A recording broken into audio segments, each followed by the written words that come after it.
Hey, it's Brad over here. Today we're doing a deck tech on a classic deck most of us know as Shadow Priest. Previously, there wasn't really a Shadow Priest to be afraid of until Sebi brewed up the Sweet Winter, which won the April 2021 Classic event. The main synergies we're seeing here are Great Elekk, where when you place a resource, or what we call Journey, when you place a resource face up, your hero deals +2 damage for the rest of the turn, anytime it deals damage, combat or non-combat. And a new card that came out in Into the Mists called Tihan, Scepter of the Sleeping Emperor. Its main deal is a 2-cost weapon that you don't really attack with too much. You mainly trigger its Journey effect, in which you then get to choose a target and shoot it for 1 or ping it for 1. But you actually ping it typically in this deck for 3 because you have an Elekk trigger. So you get to shoot a target, ping it for 3, and then your next spell or your next card costs 3 less to play. So this is a huge tempo engine. We're seeing how big of a role tempo plays typically in successful classic decks. So this deck that Sebi brewed up does mainly rely on these 2 reliable 2-drops that are both 2 and rare, which are easy to find with our concerted efforts, which is pay 1, look at the top 3, find an even, and our rare bean, which lets us pay 2, look at the top 3, and choose a rarity. So this deck is usually going to find blue, because we've got a lot of good blue cards that are rare, and then a lot of cards that are even. So between these 2 quests, we've got a huge amount of cards that let us find this little combo. So what do we do once this combo is in play? Well, we get to start pinging off our opponent's creatures, or start just shooting the opponent's face for damage. And we also have, as a part of the synergy combo, Valeera, which is a dragon 4-cost 4/4. When it enters battlefield, reveal the top 3 cards and put all quests and locations into your resource row. They're exhausted. So it ramps you if it finds any quests or locations. So this deck is playing around 20, so almost a third of the deck. The synergy combos we're really hoping for is a turn 2 Elekk or Tihan, and then a turn 3, the other piece of these 2. And then with just your 2 resources in play on turn 3, then you place your 3rd resource. Then you get to shoot something for 3 with your Elekk and then pay 3 less. So that means you'll have 1 resource untapped, and then you'll have 3 less to play on your next card. So then you can actually end up playing a 4-drop on turn 3 in addition to the 2-drop. So then Valeera comes into play, and then she puts 2 more, maybe 1 to 2 more resources into play if you get lucky and you don't miss. And you've already gotten a buff from the Elekk this turn, so what ends up happening is that you end up getting another pump. So you have +2, and then you get another trigger from Valeera, and so you get another +2. So the Emperor, the Tihan, will ping again. You get to ping something for 5, or the opponent's face for 5. And then again, you can play something else that costs something else this turn that costs 5 or less. So you get a lot going on here. Lots of synergy, lots of potential. Let's take a look at the couple other enablers. There is 2 Arcanium Signet bands. This is a 2-mana armor with 1 armor, but it's mainly there to tap if target ally would be dealt damage this turn. It's dealt double that much. So this is just another enabler. Whether or not you have Elekk in play, it lets your Tihan triggers go from 1 to 2, or go from 3 to 6. So it's just 1 more even card that concerted efforts helps find. Helps the overall synergy combo go together a little bit better. And then we have 1 Druid of the Talon. He's an elusive 0/1, cost 1. And he has tap if target hero or ally will be dealt damage. It's dealt +1 this turn instead. So it's kind of like a half of an Elekk trigger. Only 1 in the deck, so it just helps the synergy just a little bit more. I'm sure they tested these numbers quite a bit. Let's go look at the rest of the payoffs. So Mind Spike is one of the other synergy pieces. This is what looks to be a pretty undaunting card until you realize it's a pay 2 ability. You deal 1 shadow damage to target hero or ally, and they discarded a card for each damage dealt. So it's pay 1, deal 1, they discard 1. With Elekk out, it's pay 2, deal 3, they discard 3. Now that simple combo doesn't win you the game, but if you're in some kind of fair battle or your opponent's on aggro and you end up killing their creature and then they have to discard 3 more cards, you've basically destroyed their chances of them overwhelming you and destroyed their hand, all while you might be ramping up and you're putting together more and more synergy combos. So hitting someone for big mind spikes is certainly a way to crush the rest of their game plan. Then you're just playing off the top of the deck, and yours is much better when you've got all these synergy pieces. We've also got 1 Mind Melt, very similar to the other cards, similar to Mind Spike. Mind Melt is pay 5. Your hero deals 3 to target hero ally, and they discard a card for each damage dealt. So it's kind of like a Mind Spike that's been buffed, except it's pre-buffed. And then if you happen to pump it with an Elekk, it ends up dealing 3+2. So it ends up being deal 5, they discard 5. And oftentimes you're just going to shoot their ally with it anyways. Another synergy combo for this deck is Legacy of the Horde. It's kind of just a good stuff card on its own. It's expensive for Classic though. It's a 6-cost ongoing. If a friendly hero or ally would deal damage, it deals double that much. And if a friendly hero or ally would be dealt damage, you prevent that much. You prevent half of it, rounded up. It's pretty insane if you've actually seen this in play. Making your opponent's allies with 2 attack go down to 1, and even allies with 3 attack, they go down to 1 because it rounds up the prevention. So it really slows down any type of aggression your opponent's got going. And when you ramp this card out early in the game, then your Valeeras end up hitting for, they become 8/4s effectively, and they're only taking half damage. Even your simple allies lasts a long time. And then Legacy of the Horde makes your Tihan pings huge, and your Mind Spikes huge. So the rest of your deck just really explodes if you ever happen to get one of these into play. And at that point, you can actually just start swinging with the Tihan.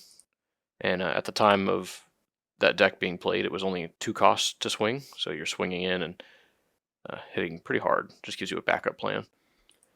Another card that was new was Insanity. This is another card that ended up getting nerfed probably because of this deck.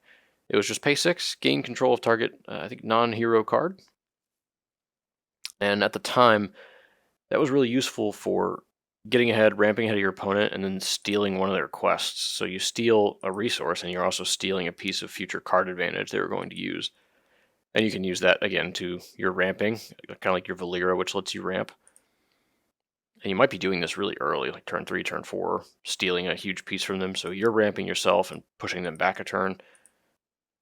And if anything that lets you get a legacy out even earlier means you're probably on your way to winning this game. Synergy combo is a big part of this deck, but also having so many quests means you just have so many opportunities to gain extra card advantage. So let's take a look at the rest of the interaction here. We have 3, Leap of Faith. This is a 2-cost instant, kind of like a flicker effect. Remove target ability, ally, or equipment you own from the game, then put it back into play. So you flicker it out, flicker it back in. This is primarily used to flicker Valeera, because if, let's say you did the nut combo where you had, turn 2 this, turn 3 this, place a resource, trigger something, get Valeera, boom, and then maybe you pinged again, shot your opponent for 5. Well, then you pay 5 less to play your next card. So you can cast Leap of Faith, which costs 2, but technically 5 less from your triggers. Use Leap of Faith to re-trigger Valeera, and then she puts another 3 cards, and hopefully you get one more trigger. And if you happen to get lucky off that one and get even just 1 into play, then it will shoot your opponent for, 7 at that point. And then your next card costs 7 less, so you can end up with a turn 4 Valeera plus Legacy, plus you've dealt a bunch of damage to your opponent or cleared off all their allies. That's just mega tempo from the synergy. Leap of Faith is also a way to protect your Elekk or your Tihan. If your opponent is playing a targeted removal spell, you can just flicker it out, go back in. It also works on Legacy later in the game. If this card just sits in the game, it's just generally unfair. It costs 6. It's a lot. So if you just flicker out your Legacy in response to removal, it's going to be hard for them to win. A protection spell here is Dispersion. It's one of the reasons we're Shadow. This ability enters play with 2 incorporeal counters. It's an instant ongoing. Prevent all damage that would be dealt to your hero, and at the start of the turn, remove a counter. And then if none remain, you destroy it.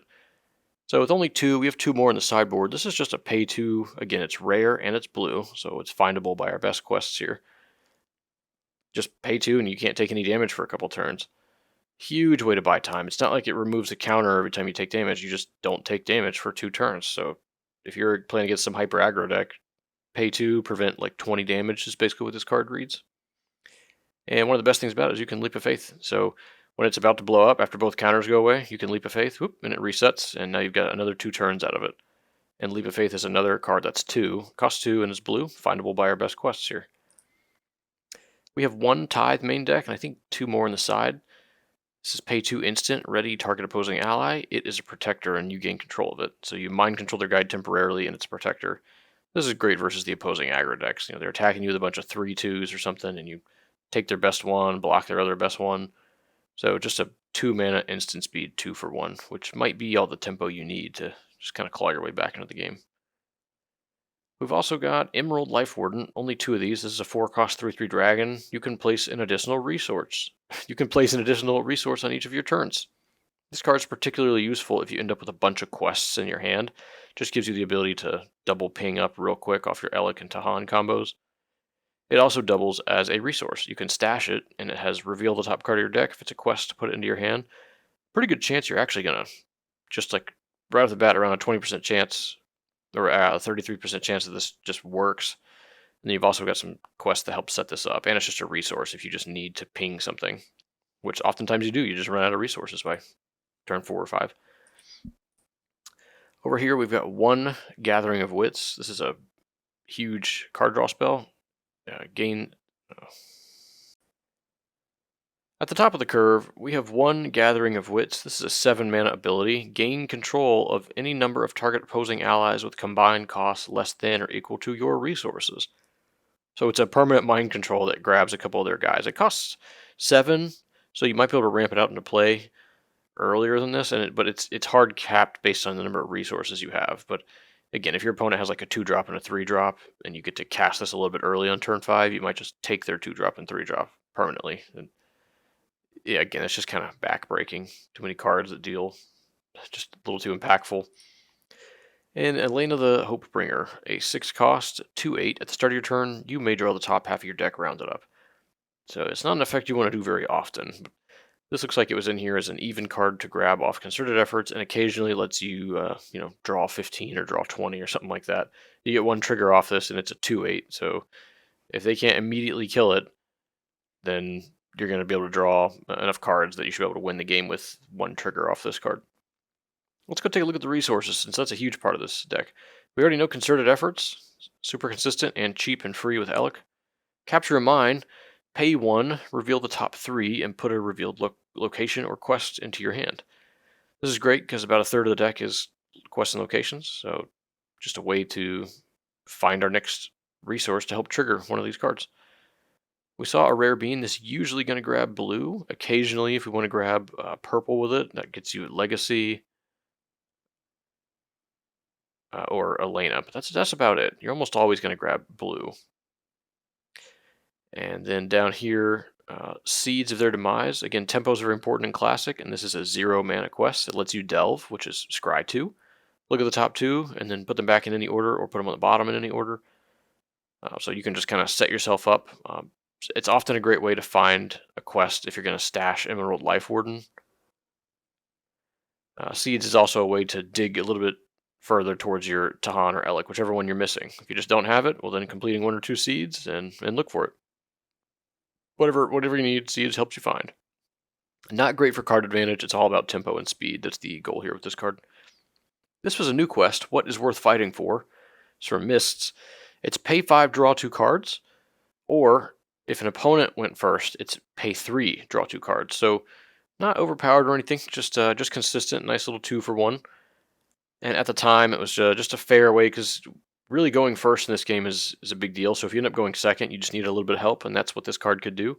It ended up as pay 3, draw 2, or with your Elekk out, it was pay 2, draw 2. Just a nice, consistent way to try to claw your card advantage back into the game.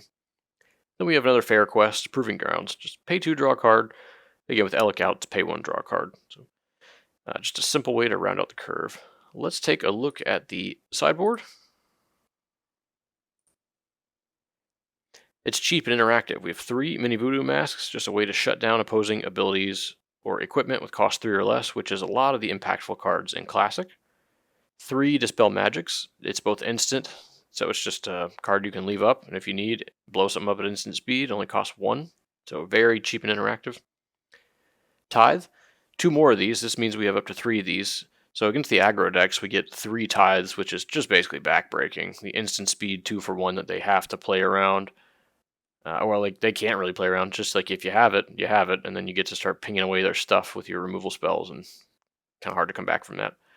And then 2 more Dispersions. So between Tithes and Dispersions, it means we have 7 solid ways to not die to aggro for a while until we get a Tihan and start pinging off all their guys. And then there's also the flip. We actually can't use the flip. There's no, I guess there's one priest, but in general there's not enough priests to actually use it. But the flip is just, if you have another priest ally, you can flip him and deal 3 shadow damage to target hero. Sounds nice, but we're really picking this guy just because he's one of the only Draenei priests, and we needed a shadow priest to grab both the 1 of Mind Melt and the 4 of Dispersion through the main and the side. So, fantastic deck. Sebi ran this and got first place, and I believe Philip also ran this to a top finish. This deck made its way back a few times and eventually was one of the reasons that both Tihan, the Emperor, Scepter, and Insanity both got nerfed because of just how effective this deck was. And also brought Mind Spike to attention, just how good Mind Spike can be, and reminded people how good Elekk is. He's just about any shell that can play Draenei should just try to jam Elekk in and see how much better the deck can get. Well, thanks, Sebi, for putting together this deck. This is a sweet one. I would recommend trying it out. Good luck out there.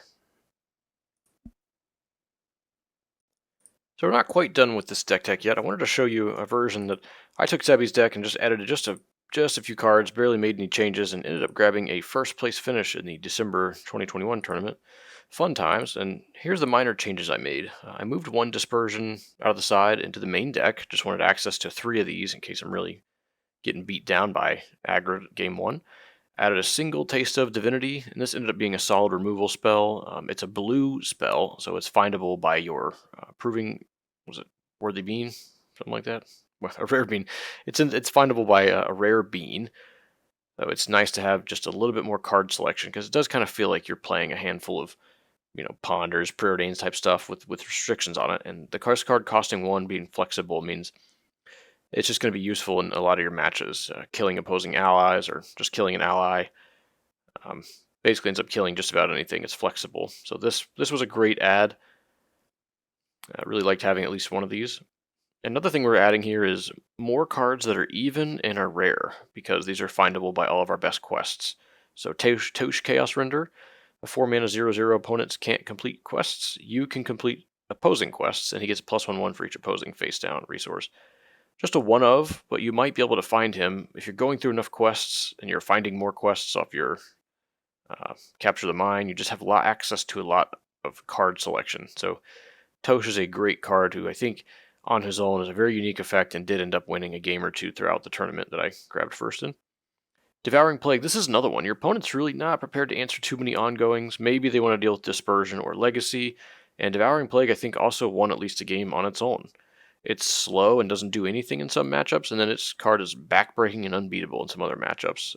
A 4-mana ongoing ability, at the start of your turn you deal 3 shadow damage to their hero, and then they discard a card for each damage dealt this way. So if they're not blocking the damage, it's take 3, discard 3 every turn. This can be pretty hard for some control decks to deal with, especially classes like Rogue, which just don't have great ability removal. We have Gorian. We have 1 in the main, I believe another 1 in the side. Just a great way to kill opposing ongoing abilities, usually for free. You can just reveal him and boom, get your trigger, and then if you need another one, find a way to draw him and play him out. Gorian just showing the cost of the power of free tempo. I ended up adding 1 last relic. I think this was a bad addition. It ended up just not being necessary. I didn't find the healing necessary, and I already had Elekk for quest reduction, so probably wouldn't add this in the future.